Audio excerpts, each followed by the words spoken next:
Bienvenidos a El Debate.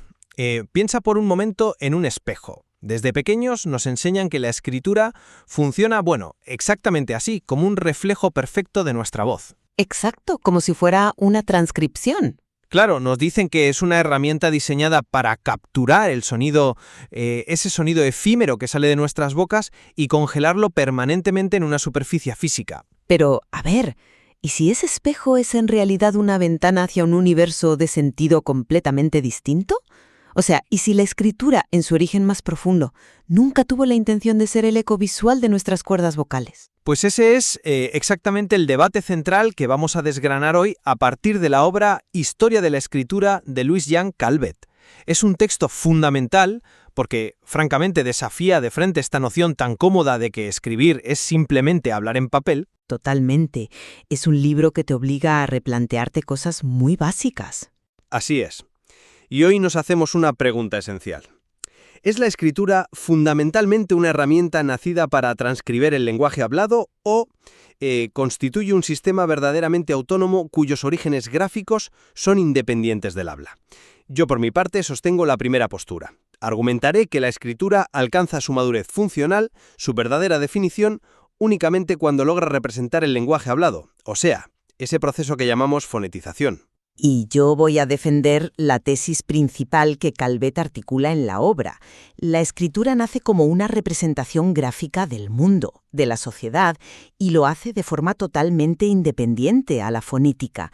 Ese vínculo posterior con la voz es, una adaptación, una herramienta más, pero no es su esencia, en absoluto. A ver, para sentar unas bases claras desde ya, creo que es innegable que las sociedades humanas prehistóricas hacían marcas y dibujos impresionantes. Tenemos las cuevas de Altamira, por ejemplo. Sí, maravillas visuales, desde luego. Pero basándome en el principio clásico que discute Calvet, la fonetización es el umbral. Es el momento histórico clave que separa la verdadera escritura de, digamos, la mera técnica para recordar cosas o de la pintura sin más. Ya, pero eso es asumir que... Espera, déjame terminar el punto.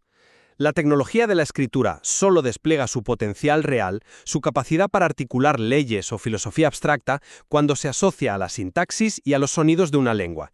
Sin esa correspondencia, nos quedamos en la ambigüedad.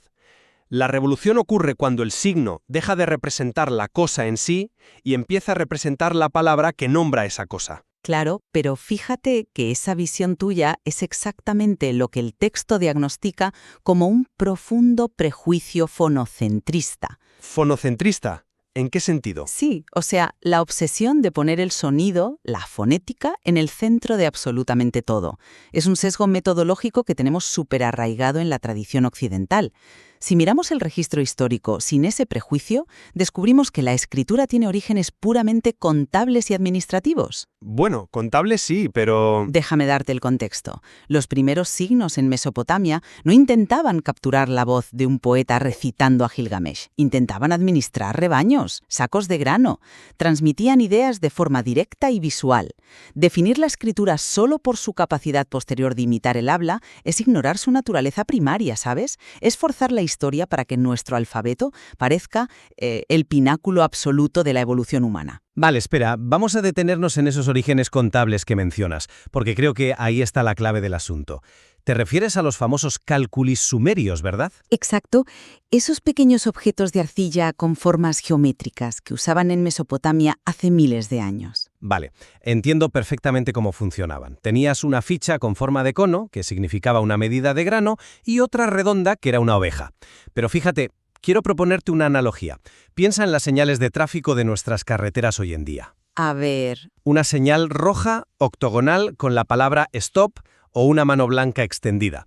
Nos transmite una idea directa, innegable. Nos dice que hay que parar. Y es una red de significado que no necesita que nadie articule un sonido para que se entienda. ¿Estamos de acuerdo? Totalmente de acuerdo, sí. Pues aquí está el problema. Absolutamente nadie diría que las señales de tráfico constituyen un lenguaje escrito completo. Con señales de tráfico no puedes redactar un tratado filosófico ni contarme qué hiciste el verano pasado. Los cálculi eran eso, simples herramientas de registro. 3 ovejas, 10 medidas de grano. Eso no es escritura, es contabilidad visual. Ya, te entiendo. La verdadera escritura nace cuando el ser humano logra transcribir verbos abstractos, y eso solo fue posible al anclar esos signos al sistema fonético hablado. A ver, te compro la analogía de la señal de tráfico, hasta cierto punto, pero creo que subestima radicalmente el inmenso salto cognitivo que supusieron esos cálculi. Permíteme explicarte por qué esa separación que haces entre registro simple y verdadera escritura es, un tanto artificial. Vamos a visualizar la escena en Mesopotamia, ¿vale? Venga, te sigo. Imagina a un administrador de la ciudad de Uruk. Tiene que enviar un rebaño de ovejas con un pastor a otra ciudad.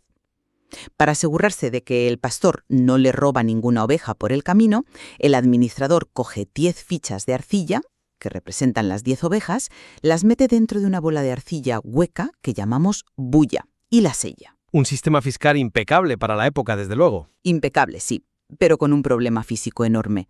Una vez sellada la bola, no puedes saber cuántas fichas hay dentro sin romperla entera. Así que a algún burócrata brillante se le ocurre una idea. Antes de meter las fichas y sellar la bola, presiona las fichas tridimensionales contra la superficie húmeda del exterior, dejando su marca impresa. Ostras, claro. Así tienes el albarán visible por fuera sin abrir la caja fuerte, digamos. Exactamente. Pero fíjate en el salto intelectual que acaba de ocurrir ahí. Esa persona acaba de darse cuenta de que ya no necesita el objeto tridimensional. La marca bidimensional impresa en la arcilla basta para representar el concepto entero. Ajá. Esa transición de la ficha física a la marca gráfica en una superficie plana es un proceso de abstracción puramente visual, ¿eh? No hay ni un solo sonido involucrado en este salto. Es un triunfo del intelecto humano, organizando el espacio, resolviendo problemas de estado hipercomplejos, creando significado, sin pronunciar una sola palabra. Vale, reconozco que el salto de lo tridimensional a lo bidimensional es fascinante y, mecánicamente brillante. Pero te hago una pregunta directa. Si este sistema gráfico era tan semánticamente rico y autónomo como sugieres, ¿por qué no se quedaron ahí? Bueno, las sociedades evolucionan. Ya, pero ¿por qué observamos empíricamente que en prácticamente todas las cunas de la civilización se terminó adoptando la fonética? La presión evolutiva sobre ese sistema exigía más, y aquí es donde entra el famoso principio del rebus, que para mí es la verdadera gran revolución. El rebus, o sea, la fonetización indirecta. Exacto. Imagina que tienes que escribir un concepto abstracto. Puedes dibujar un círculo para el sol, o unas espigas para el grano, pero ¿cómo dibujas el concepto de deuda o el de vida? El rebus consiste en usar el pictograma de un objeto no por lo que representa visualmente, sino exclusivamente por cómo suena. Sí, es un recurso ingenioso. Piensa en cómo se comunican los adolescentes hoy por WhatsApp a veces. Si un chaval quiere escribir la palabra soldado y no tiene el emoji de un militar a mano, podría poner el emoji de un sol y al lado el emoji de un dado de jugar. Anda, es un gran ejemplo, sí. Juntos no significan un astro y un objeto de casino. Significan soldado. Ese momento exacto que Calvet documenta en la transición hacia la escritura cuneiforme demuestra de forma concluyente que la escritura puramente visual había tocado techo. Necesitaba desesperadamente anclarse al habla para escribir nombres propios, gramática compleja. Sin el sonido, la escritura era un callejón sin salida. Madre mía, llamar a los sistemas no fonéticos un callejón sin salida me parece una afirmación audaz, ¿eh? Sobre todo cuando ignoras el inmenso y perdurable contraejemplo que analiza el libro de Calvet. O sea, la escritura china. Sabía que íbamos a terminar hablando de China. Es que es inevitable. Calvet dedica un análisis exhaustivo a este sistema precisamente porque dinamita esa idea tuya de que la fonetización absoluta es el destino inevitable de cualquier escritura madura. El sistema chino mantiene una profunda y deliberada autonomía semántica. Sus caracteres comunican el significado directamente a la mente a través del ojo, no a través del intermediario del sonido. ¿Y sabes cuál es el resultado práctico de esto? Que tienen que memorizar miles de caracteres distintos en la escuela. Sí, eso es cierto, pero el resultado a nivel social es que hablantes de lenguas siníticas que son completamente ininteligibles en el plano oral, pongamos un habitante de Pekín que habla mandarín y uno de Hong Kong que habla cantonés, ¿Vale? pues no se entienden si hablan por teléfono. Sus fonéticas son radicalmente distintas. Sin embargo, pueden sentarse a tomar un té, abrir el mismo periódico y comprenderse perfectamente por escrito. La escritura china actúa como un gigantesco paraguas semántico unificador sobre una inmensa diversidad fonética. Esto prueba sin lugar a dudas que subordinarlo todo al sonido no es el único camino. A ver, entiendo la seducción de ese argumento. Es casi romántico pensar en la escritura china como un lenguaje conceptual que flota por encima del ruido, pero me temo que simplifica en exceso la mecánica real de los caracteres. Es un mito muy extendido que el propio texto de Kalbeck matiza. ¿Un mito? Pero si los caracteres chinos tienen claves semánticas clarísimas. Tienen claves semánticas, sí, pero la inmensa mayoría de los caracteres chinos modernos son compuestos pictofonéticos, es decir, tienen una parte, el radical, que te da una pista visual sobre el significado, si tiene que ver con agua o con fuego, pero incluyen otra parte indispensable que te indica cómo se pronuncia. Bueno, pero... Incluso en este sistema que es el gran estandarte de la resistencia a la fonetización, el sonido tuvo que infiltrarse. ¿Por qué? Porque la memoria humana no da para almacenar decenas de miles de dibujos abstractos únicos sin una pista fonética. Así que el caso chino, lejos de refutar mi argumento, demuestra que ni siquiera la tradición gráfica más resiliente pudo eludir la necesidad de la fonetización. Vale, maticemos esto, porque yo no estoy sugiriendo que el chino moderno carezca de elementos fonéticos. Lo que señalo, apoyándome en el texto, es que la jerarquía de la información es completamente distinta a la nuestra. En nuestro alfabeto, la letra A o la letra M no significan nada por sí mismas, son cajas vacías. Son abstracciones, sí. Solo representan un fonema, un ruido de la garganta. En el sistema chino, el componente semántico sigue siendo el centro de gravedad del signo. El carácter retiene su conexión gráfica con el mundo. El problema, y esto Calvet lo deja muy claro, es que en Occidente vivimos tan inmersos en la cultura del alfabeto que padecemos una especie de ceguera estructural brutal ante lo gráfico. Pero llamar a nuestra adopción del alfabeto ceguera o prejuicio me parece, francamente, tremendamente injusto con lo que el alfabeto representa a nivel cognitivo. Es, sin exagerar, la máxima abstracción analítica que ha logrado el cerebro humano. Es una abstracción útil, sin duda, pero... Es que disecciona el flujo del habla. Cuando hablamos emitimos un continuo de sonido inabarcable. El alfabeto coge todo ese océano de ruido, lo analiza y lo reduce a unas 20 o 30 unidades mínimas.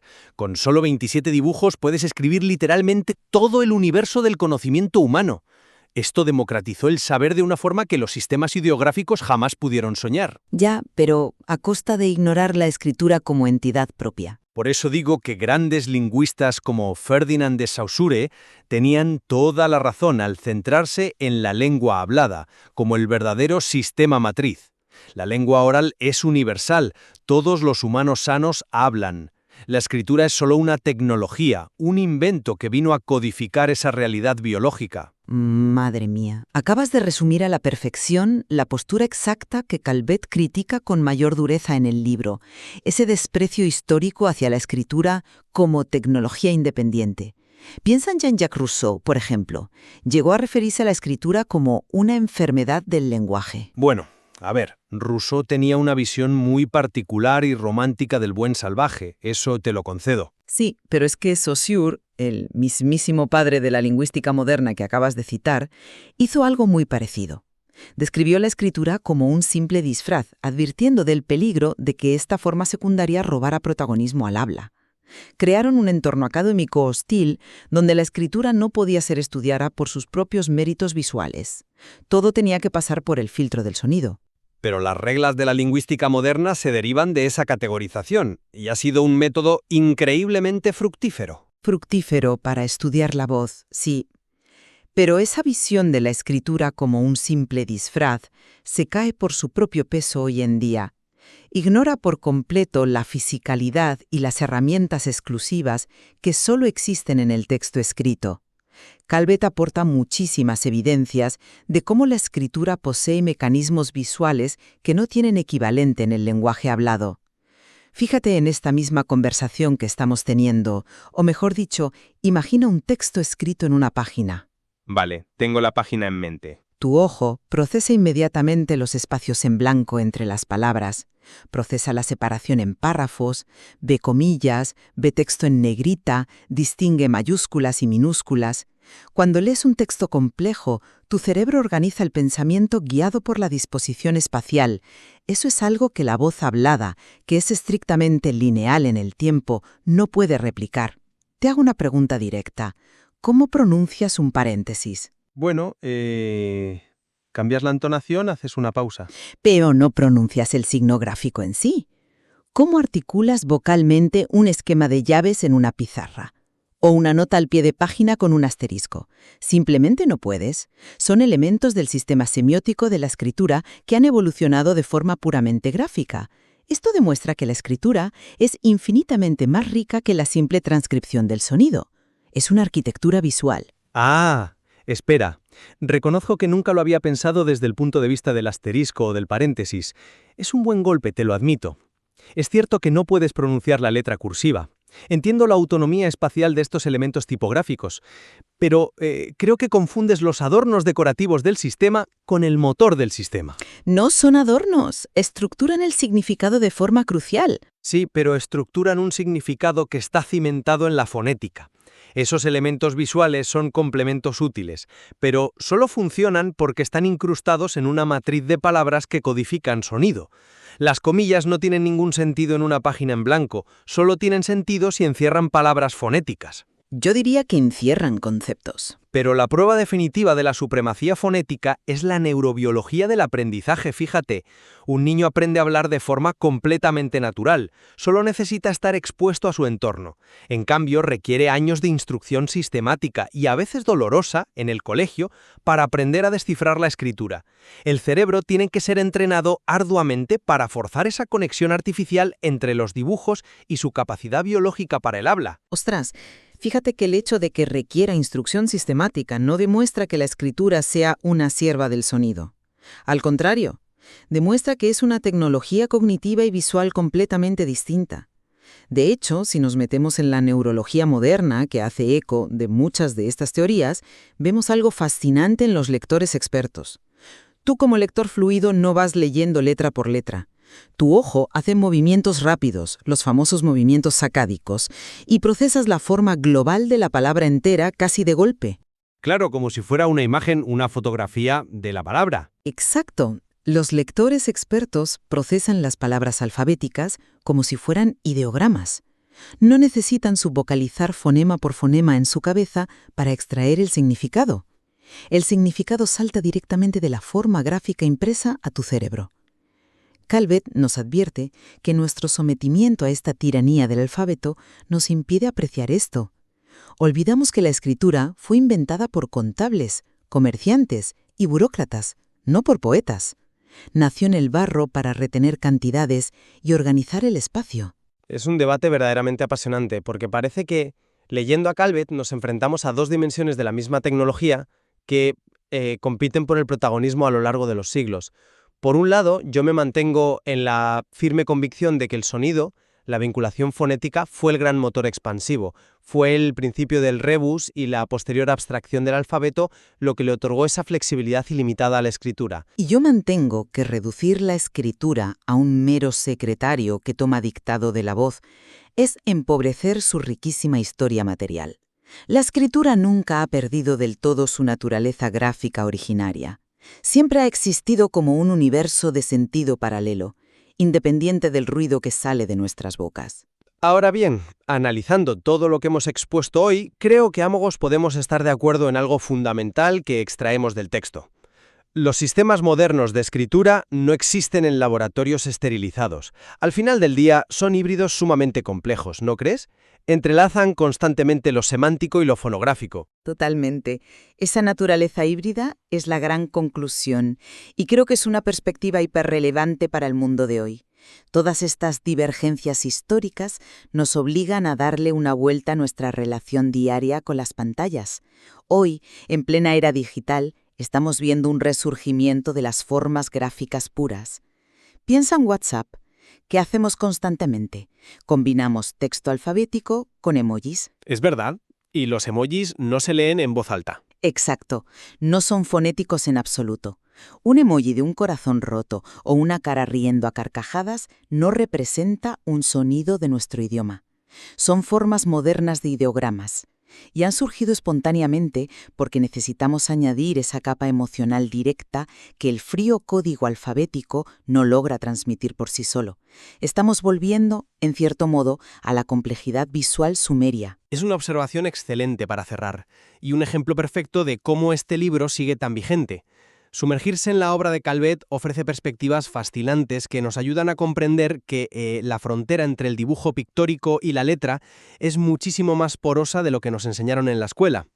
Así es, entender cómo codificamos la realidad requiere mirar más allá de nuestras propias convenciones occidentales. Y como siempre en nuestro programa, dejamos a quienes nos escuchan con la tarea de observar y juzgar por sí mismos. La próxima vez que mires la pantalla de tu móvil o las páginas de un libro, pregúntate si estás viendo un espejo transparente que simplemente refleja una voz, o un lienzo autónomo pintado con el silencio del pensamiento humano. Hasta nuestro próximo debate.